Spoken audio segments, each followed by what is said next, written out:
It is Jess with the Bourbon Betters coming to you today with a preview of Saturday's games and a review of Friday's.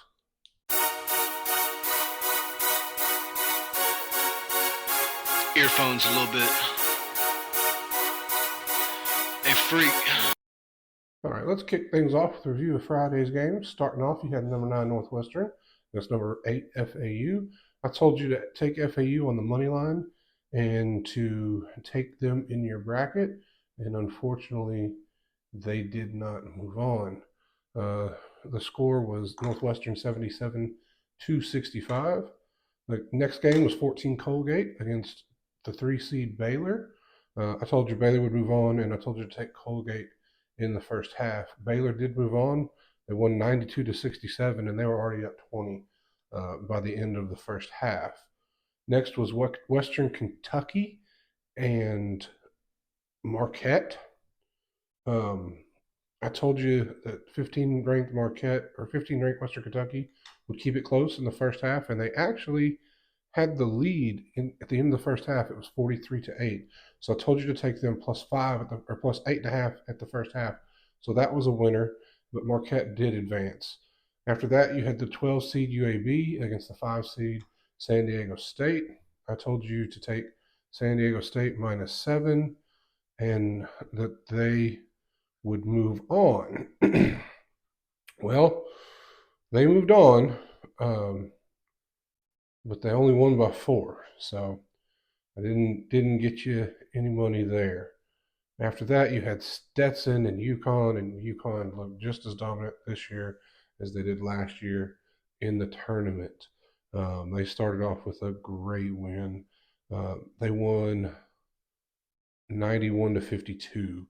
They advanced in the bracket like I said they would, and I told you to take Stetson on the over at 59.5, and they scored 52, so we missed that one. Next, you had New Mexico, who I was really high on, and they were playing number 6 Clemson. Clemson was a 2.5-point favorite. I told you New Mexico would win that game. I also told you that PJ Hall would score 17.5 points. He only scored 14. And I told you to take the over, and they did not hit the over. They weren't even really that close. They missed it by almost 20 points. That was a big surprise. Clemson's better than I thought they were.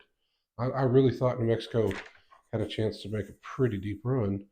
Next, you had Yale and Auburn, which this is the game where I was like, oh, March Madness is in effect because Auburn, I thought, just had the better team from what I've seen this year. No, admittedly, I don't watch a lot of Ivy League basketball, but I watch quite a bit of SEC basketball, and Auburn seemed to be big and physical, and I thought that would create problems for a lot of teams. So I had Auburn moving on, and I told you to take the under at 140. Auburn lost 78 to 76, so Yale advances, and it was way over. The one, what was it, 140.5.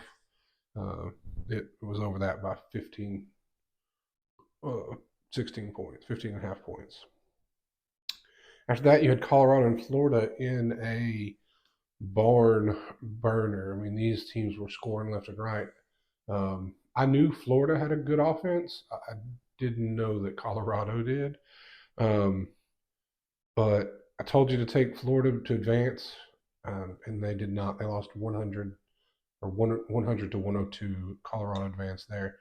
Next was another 8-9 matchup. I struggled with these 8-9 matchups. So you had Texas A&M number 9, Nebraska number 8. I told you that Nebraska was going to move on. They did not. Texas A&M won that one pretty handily, 98 to 83. Next was Grambling and Purdue. Grambling was a 16 seed. They won the playing game. They played really well. I didn't think they'd win, but I thought they would keep it competitive. I told you that Purdue would advance, which they did, but I told you to take Grambling plus the 26.5, and they lost by 28. So we were close there, but of course we missed that one. And you have Vermont and Duke. I knew Duke would win. I thought it'd be a lot closer than it was.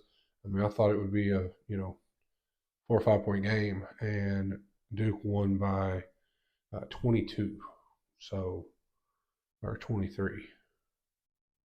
So Duke did performed better than I thought they would for sure. Um, I told you to take Filipowski with the over 15.5 points. The man had three. I mean, all the other starters were in double digits. I thought Filipowski would have a good game.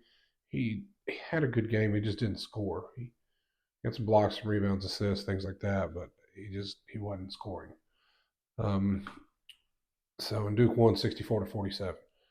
Next, you had the College of Charleston and Alabama. It's a 13 against a 4. Alabama being the 4. I told you that Alabama would move on. They did. I told you to take Alabama minus the 9.5. They covered that, and then I told you to take Sears plus 21.5, and he scored I think 30. Um, so that was a good game for me. I mean, I told you all three of those things, so that was a good game for me. Next, you had Longwood and Houston um, dominated the game. They won 86-46. They looked really good, and I told you that Houston would advance, and of course they did. Next, you had James Madison, the 12 seed, against Wisconsin, the 5 seed. I told you to take uh, the +5. I told you James Madison would win the game. They did. So I told you to take the +5.5, and I told you that they would win. And I told you to take Hepburn for Wisconsin to score over 10.5, and he scored 8. So we were right there. But James Madison won 72-61, and they advanced. Next was another 8-9 matchup, TCU and Utah State. And TCU, I told you they'd advance, and I told you to take the over in that game. Well, Utah State wound up winning the game 88-72, but they did hit the over. So you got that. The over was 150.5, and they covered it by 10.5 points. So then the final game, of course, was Grand Canyon University and St. Mary's. I got, I think, a little over too confident with St. Mary's because I saw the Gonzaga win, and I thought, oh, okay, maybe that St. Mary's is a little bit better because they they were coming in hot, but Grand Canyon won 75-66, which didn't surprise me. I told you this was a tough game for me to pick. Um, I picked originally I picked St. Mary's, but I didn't feel good about it. Um, so they didn't advance, but I did tell you in that game that it was going to be close and to take Grand Canyon plus the 5.5. So I got you halfway there.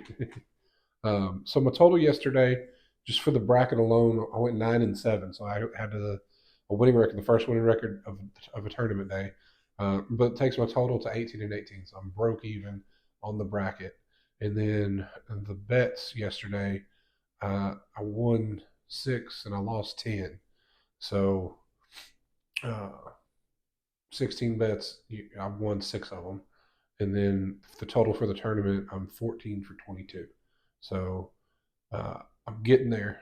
6 of 10 or 6 of 16. Um, so I'm getting closer to having a good day. I can feel it coming. And now that the games, there's not going to be as many games, hopefully we can get better locked in for you.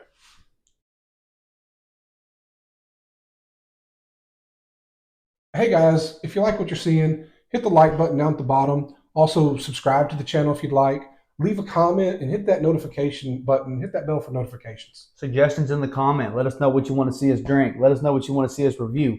Let us know what game you really want to hear about. We're here to let you know. We're here to win you money, and we're here to win money too. All right, let's look at today's Saturday slate. Starting the day off, you're going to have number 7 Dayton Flyers, 25-7, going against number 2 Arizona Wildcats, 26-8. Arizona is a 9.5 point favorite, and the over/under is 149.5. Dayton defeated Nevada 63-60. Arizona defeated Long Beach State 85-65. I've got Arizona to win, but I'm going to take Dayton plus the 9.5. The next game after that is number 5 Gonzaga. They're going to play Kansas. Gonzaga's 26-7. Kansas is 23-10. The Zags defeated McNeese State 86-65. Looked really good. Kansas defeated Samford 93-89. Close game. Kansas is a 3.5 point underdog, and the over/under is 151.5. Um, I'm going to take Kansas in the 3.5, and I think they're going to advance. I don't think they're going to get much further than this, but I do have them advancing, and I have Dickinson going over 17.5 points. I had him going over 19.5 last game, and he scored 19. So I do have him going over 17 this game. After that, you've got Michigan State fighting Izzos versus UNC. UNC's 28-7. Michigan State was 20-14. UNC is a 3.5 point favorite. The over/under is 140.5. Michigan State defeated Mississippi State 69-51, and UNC defeated Wagner 90-62. I've got UNC advancing, and I've got Bocott uh, scoring over 13.5 points. Um, he's done like, I think he's got 14 or more in 4 straight. In like 8 of his last 13 games, he's scored 14 or more. So I've got him at over 13.5. The next game after that is Washington State, who was 25-9 against Iowa State, 28-7. Iowa State looked really good against South Dakota State. Iowa State is a 6.5 point favorite. The over/under is 129. Washington defeated Drake 66-61, which was a good win for them for sure. Iowa State defeated South Dakota State, like I said, 82-65.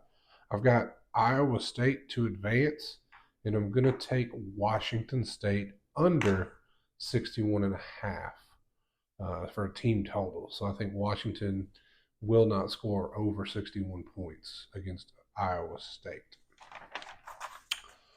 Next game, you have 14 Oakland, the the Cinderella team, against 11 seed North Carolina State, who has been really hot as of late.